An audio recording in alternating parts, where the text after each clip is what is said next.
복은 흘러야 합니다. 물이 고여 있으면 썩는 것처럼 복도 내 안에 머물러만 있으면 썩게 되어집니다. 그 복이 독이 되어질 수가 있습니다. 그래서 하나님은 우리가 복의 통로가 되어지기를 원하고 계십니다.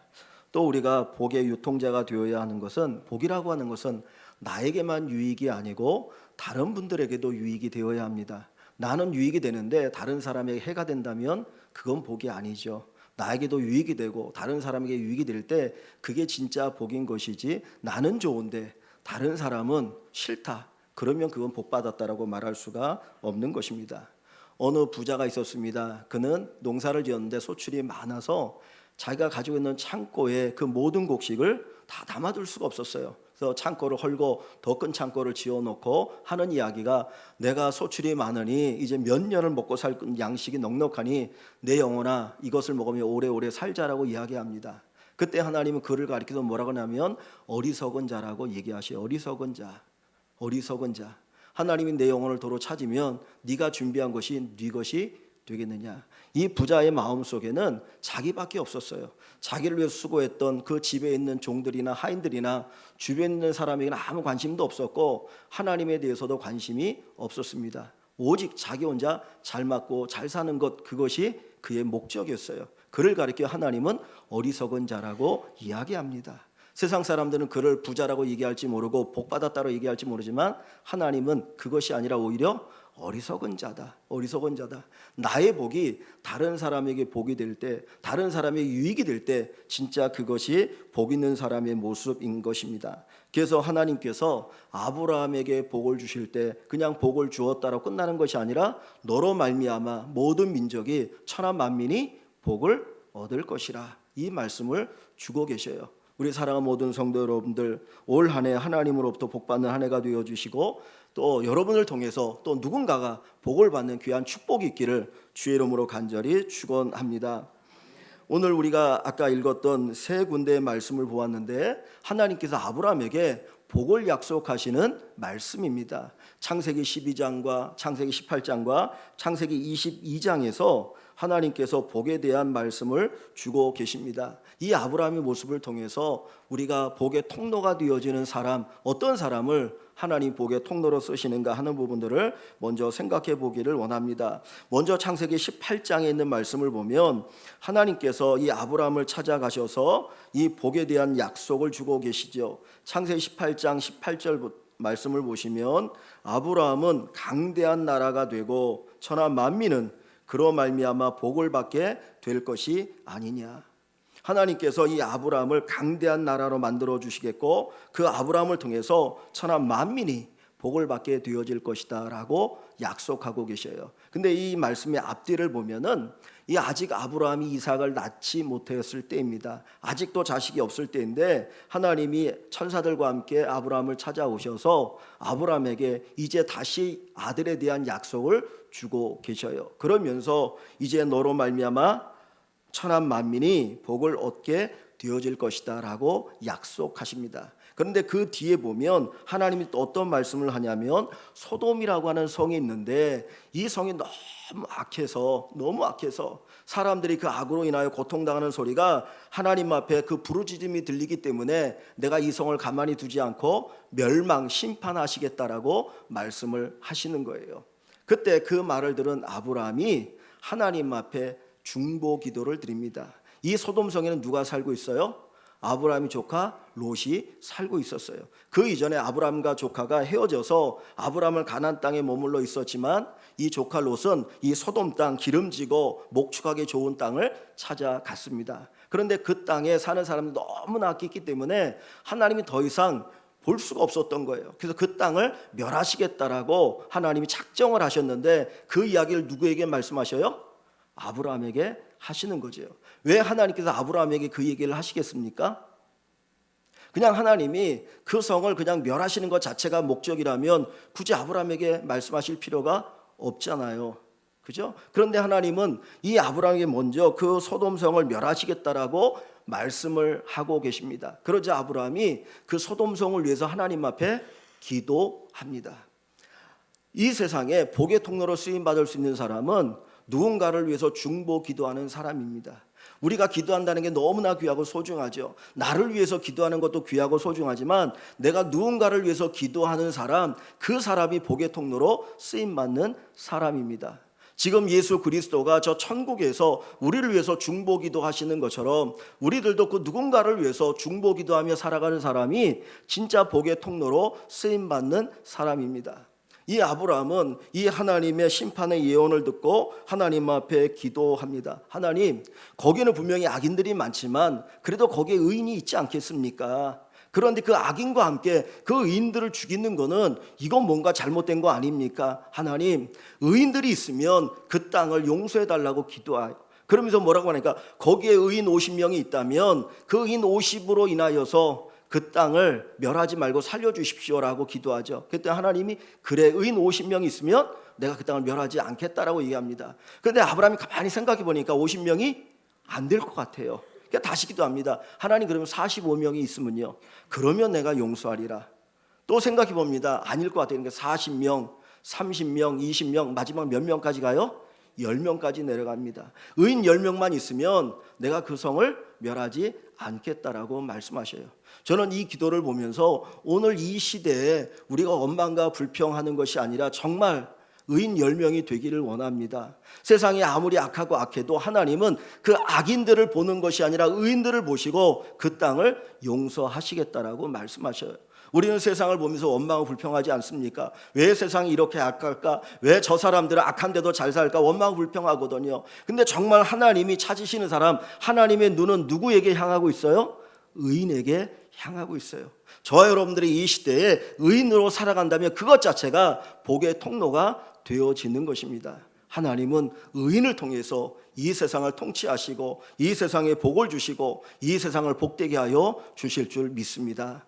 우리 사랑하는 일광의 모든 식구 여러분들이 여러분의 공동체 가운데 여러분의 삶의 현장에서 정말 이 의인이 되시기를 다시 한번 주의 이름으로 간절히 축원합니다.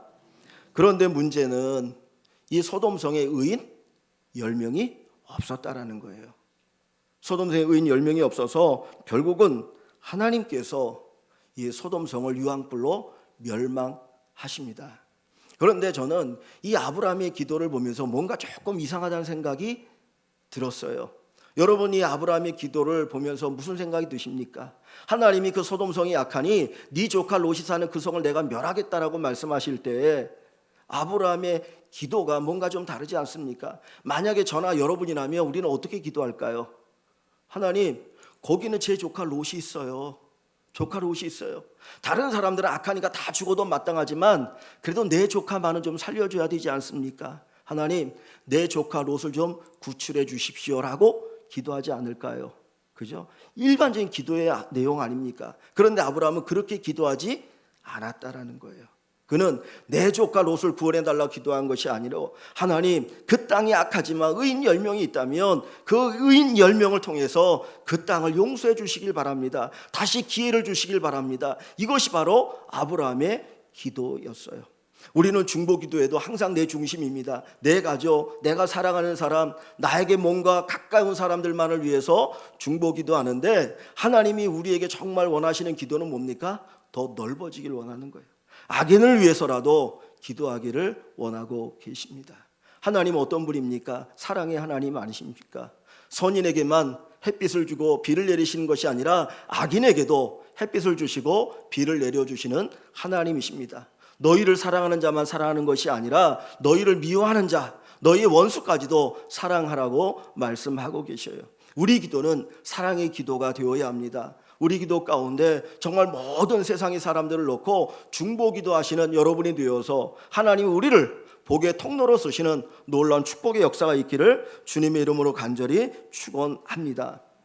두 번째로 이 말씀을 우리가 보면 다시 창세기 22장으로 가봅니다. 창세기 22장에 가보시면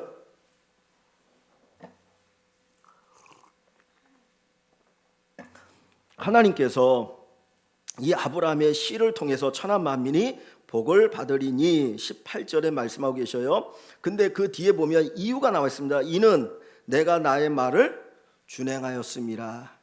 하나님께서 아브라함의 씨를 통해서 천하 만민이 복을 얻게 하실 것이다 라고 말씀하고 계셔요. 그러면서 그 이유가 뭐라고 말합니까? 내가 나의 말을 준행하였기 때문이다. 내 말을 준행하였기 때문에 천하 만민이 복을 얻을 것이다 라고 말씀을 하고 계십니다. 하나님께서 이 아브라함에게 이런 걸 요구하셨어요. 어느 날 갑자기 하나님이 야 아브라함아 내가 너에게 이삭을 주지 않았냐? 근데 그 이삭을 나에게 제물로 바쳐라. 사실 사람을 제물로 바친다는 것은 하나님이 가지고 계신 그 성품과 어울리지 않는 명령이에요. 그럼 우리 같으면 하나님 그게 무슨 말씀입니까? 하나님의 성품과 어울리지도 않는 말씀이고 이 아들 이삭을 하나님이 나에게 언제 주셨어요? 그렇게 약속하시고 100세가 되어서 낳게 하신 아들을 어찌 제물로 바치라고 합니까? 라고 토를 다룰 수도 있거든요. 그런데 아브라함은 조금의 토도 달지 않고 그 말씀에 아멘하고 그 다음날 이른 아침에 출발하여서 하나님이 지정하신 곳까지 3일 길을 걸어가서 그 아들 이삭을 제물로 드립니다. 그 아들을 꼭꼭 결박했습니다. 제단 위에 나무를 놓고 그 위에 아들 이삭을 올리고 칼을 빼어서 그를 죽이려고 합니다. 그때 갑자기 하늘에서 음성이 들립니다. 아브라함아 네가 나를 사랑한 줄 이제야 알겠노라. 그 아이에게 손을 대지 말라 말씀하시고 두 번째 들린 음성이 오늘 본문의 말씀입니다. 17절 내가 내게 큰 복을 주고 내 씨가 크게 번성하여 하늘의 별과 같고 바닷가의 모래와 같게 하리니 내 씨가 그 대적의 성문을 차지하리라. 또 내 씨로 말미암아 천하 만민이 복을 얻으리니 이는 내가 나의 말을 준행하였음이니라. 네가 내 말 내 명령에 순종하였기에 내 씨로 말미암아 천하 만민이 복을 받을 것이다라고 말씀하고 계셔요. 이걸 보면 우리가 하나님의 말씀을 따라 산다는 것이 우리에게 복이 되어질 뿐만 아니라 다른 사람들에게도 복이 된다라고 하는 것을 보여줍니다. 나 혼자만 하나님의 은혜, 하나님의 복을 누리는 것이 아니라 우리가 순종하며 살아갈 때 그 순종의 삶이 또 다른 사람들에게도 유익이 되어지고 복이 되어집니다. 이스라엘 백성들이 가나안 땅을 정복할 때에 제일 먼저 정복한 성이 무슨 성인가요? 여리고성이죠. 이 여리고성은 사실 이스라엘 백성들이 한 일이 없어요. 그죠? 하나님이 성을 돌게 하시고 그다음 마지막 날 일곱째 날 7번 돌고 큰 소리를 외치고 나팔을 불 때 그 성벽이 무너집니다.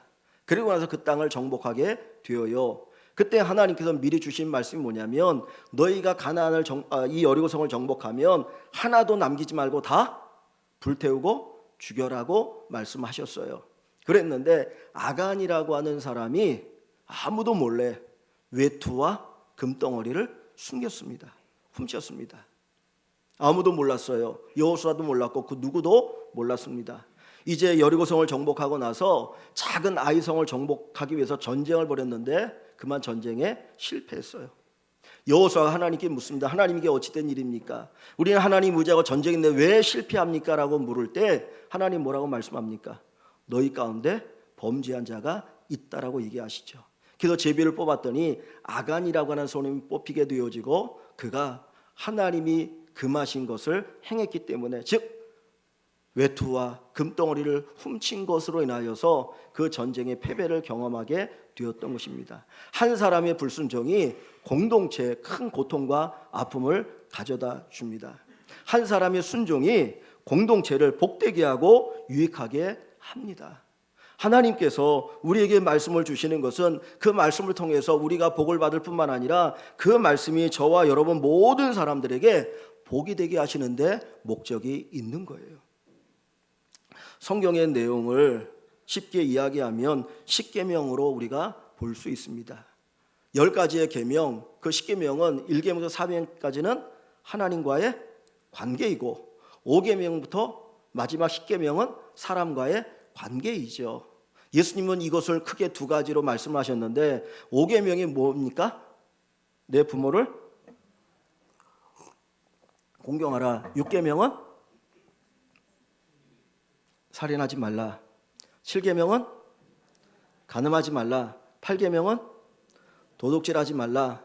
9계명은 내 이웃을 해하려 거짓 증거하지 말라. 10계명은 내 이웃의 것을 탐내지 말라. 그죠? 10가지잖아요. 6개, 인간과의 관계 6개잖아요. 근데 여러분이 계명을 가만히 살펴보면 누구를 유익하게 하라는 거예요? 나를 유익하게 하는 겁니까? 아니면 내 이웃을 유익하게 하는 겁니까? 아까 누가 둘 다 그러셨나요? 맞네요. 네, 그 중심을 보면 나의 유익이 아니라 이웃의 유익인 거예요. 그죠? 이웃을 유익하게 하는 것, 부모를 공경하는 것, 살인하지 않는 것, 간음하지 않는 것, 도둑질하지 않는 것, 거짓 증거하지 않는 것, 탐하지 않는 것은 결국은 나와 함께 살아가는 그 사람들을 유익하게 하는 것입니다. 우리가 하나님의 말씀을 따라 산다는 것은 결국은 내게도 유익이 되어질 뿐만 아니라 나와 함께하는 사람들에게 유익이 되어지도록 하나님께서 만들어 가시는 것입니다. 그래서 우리 모든 성도 여러분들이 하나님의 말씀을 듣고 그 말씀 따라 살아감을 통해서 많은 사람들을 유익하게 하는 귀한 축복이 있기를 주의 이름으로 다시 한번 간절히 축원합니다. 세 번째로 이 말씀 속에 보면 18절에 또 내 씨로 말미암아 천하 만민이 복을 받으리니 그랬습니다. 그런데 우리가 창세기 12장과 18장에는 누구를 통해서 천하 만민이 복을 받을 것이라고요? 12장과 18장에 누구를 통해서 복을 받는다고 얘기했죠? 너를 통해서, 아브라함을 통해서 천하 만민이 복을 받을 것이다 라고 말씀하셨어요. 그런데 여기 18장에 와보면 내 씨로 말미암아 천하 만민이 복을 받을 것이다 라고 이야기합니다. 여기 씨는 자손을 가리키죠. 자손을 가리키고 조금 가깝게는 이삭을 이야기하고 멀리는 예수 그리스도를 의미합니다. 근데 여기 보니까 내 씨로 말미암아, 이 이삭으로 이야기한다면 내 씨 이삭으로 말미암아 천하 만민이 복을 받을 것이다. 하나님께서 이 아브라함에게 다시 한번 이 복에 대한 약속을 하시고 천하 만민이 복을 받을 것을 약속하실 때에 이 아브라함뿐만 아니라 이제는 이삭을 통해서 복을 받을 것을 얘기하거든요. 그런데 이 이삭은 어떤 이삭입니까? 하나님 앞에 드려진 이삭을 이야기하죠.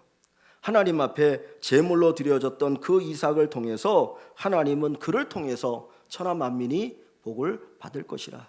예수 그리스도를 이야기한다면 예수님이 우리를 위해 십자가에 달려 죽으시는 제물로 드려짐을 통해서 그 예수를 통해서 온 세상의 사람들이 복을 받고 구원을 얻는 것 아닙니까?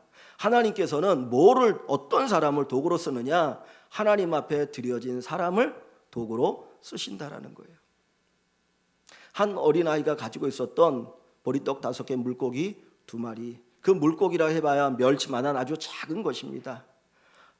한 어린아이가 한 끼 먹을 만한 작은 도시락에 지나지 않았습니다. 그런데 그것이 예수님의 손에 들려질 때에 그 도시락이 기적의 도구가 되어지죠. 한 아이가 먹을 만한 작은 것이었지만 예수님에게 들려졌을 때 남자만 5,000명, 여자 어린아이 합쳐서 약 2만 명 정도 되어지는 사람들이 먹고 남는 어마어마한 축복의 도구가 되어집니다. 하나님의 손에 들려질 때, 나는 부족하고 나는 연약하지만 하나님의 손에 들려질 때, 하나님 앞에 드려질 때 주님은 그것을 통해서 놀라운 축복의 도구로 사용하고 계십니다. 우리는 부족해요. 우리는 연약해요. 그러나 저와 여러분들이 하나님 앞에 드려지면, 하나님 앞에 온전한 제물로 드려지게 되어지면 하나님 그것을 통해서 우리가 상상할 수 없는 놀라운 역사를 이루어 나가실 줄 믿습니다. 그 루악 커피라고 있는데 저는 커피를 별로 좋아하지 않고 잘 모르니까 뭐 그 맛이 그 맛인 것 같더라고요. 근데 언젠가 후배 목사님 교회를 갔더니 커피를 한 잔을 타주는데 루악 커피라고 하면서 하는 이야기가 이거 커피숍에 가면 몇만 원씩 가는 커피예요 라고 이야기를 하더라고요.